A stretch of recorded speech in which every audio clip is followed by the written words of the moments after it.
Football বিশ্বকাপের কথা বলতে বলতে এদিক দিয়ে আমাদের বাংলাদেশ টেস্ট এবং ওয়ানডে দুইটা সিরিজে অলরেডি হেরে গেছে। মানে এদিক দিয়ে তারা কি করতেছে, মনে করেন যে ফাও টাইমে ম্যাচটি ঠুক দিয়েছে যাতে করে মানুষ কিছু না বুঝতে পারে। কারণ মানুষ তো এখন বিশ্বকাপ নিয়ে পড়ে রয়েছে, তাই তারা একদম নিট টেনশনে রিল্যাক্সে জিম্বাবুর সাথে হেরে যেতে আছে। কই জিম্বাবু আর কই বাংলাদেশ? হ্যাঁ, বাংলাদেশের অবস্থান এখন ইংল্যান্ড বাংলাদেশকে ইনভাইট করে, সেই জায়গার মধ্যে বাংলাদেশ হেরে যেতে আছে জিম্বাবুর সাথে। এখন ইংল্যান্ড যদি বাংলাদেশকে ইনভাইট থেকে আবার ক্যান্সেল করে তাহলে কই যাবে আমাদের অবস্থান? তামিম বলতে দিক দিয়ে সারি দিতে আছে যে বাংলাদেশ হারতেছে, ওনার তো কোনো টেনশনে নাই, কোনো ইয়ে নাই, প্লেয়ার ফাড়েছে, এগুলো হলো প্লেয়ার, এরা বলে খেলবো। আপনার 27-এ ওয়ার্ল্ড কাপে যায় তামিম বলা আবার সেমই কথাটা না বলতে হয় যে আমরা পরের ওয়ার্ল্ড কাপে যাই আমরা দেখবো, পরের ওয়ার্ল্ড কাপে যাই আমরা দেখবো। এই জিনিস দেখতে দেখতে বাংলাদেশের মানুষ হতাশ হয়ে গেছে। তো এখন আপনারা কোন অবস্থানে আছেন, আপনারা কি নিয়ে খেলবেন আমি এটাই বুঝতে আসতেছি না। আবার আপনাদের 26 সালে নাকি এশিয়া কাপ, এশিয়া কাপ আপনারা আবার পার্টিসিপেট করবেন, আবার টি-20 বিশ্বকাপ আছে।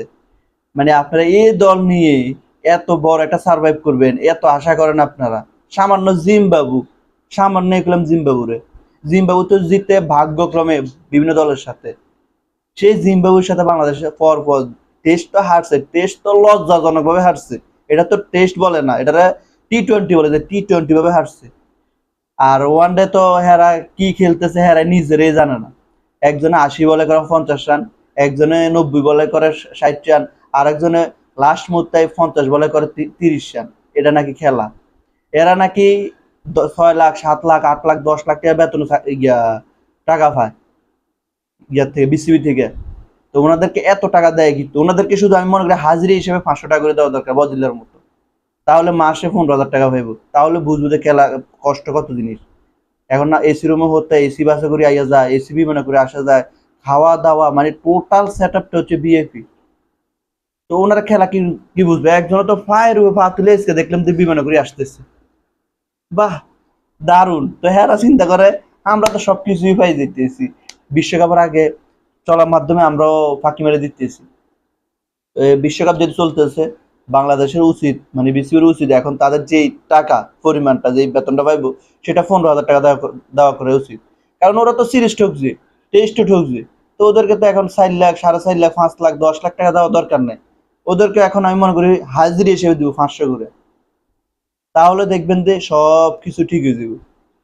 না হলে এরা আর কোনোদিন ঠিক হবে না। আর যে প্লেয়ার গুলো এগুলো চেঞ্জ করতে হবে, এগুলো তো ওই যে 2006, 7, 8, 9, 10, 11, 12 আগ পর্যন্ত প্লেয়ারের মতো হয়ে গেছে, যে এখনো আমরা মনে হয় যে আদি যুগে ফিরে রয়েছি, যে জিম্বাবুর সাথে আমরা হাঁটতেছি।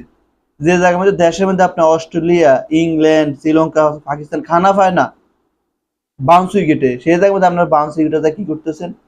220, 235, 120 এই রান আপনারা অল আউট হইতেছেন। তা আবার কি বাংলাদেশ যেটা সবসময় ভালো খেলে সেটার মধ্যে যে আপনারা অল আউট হইতেছেন কত?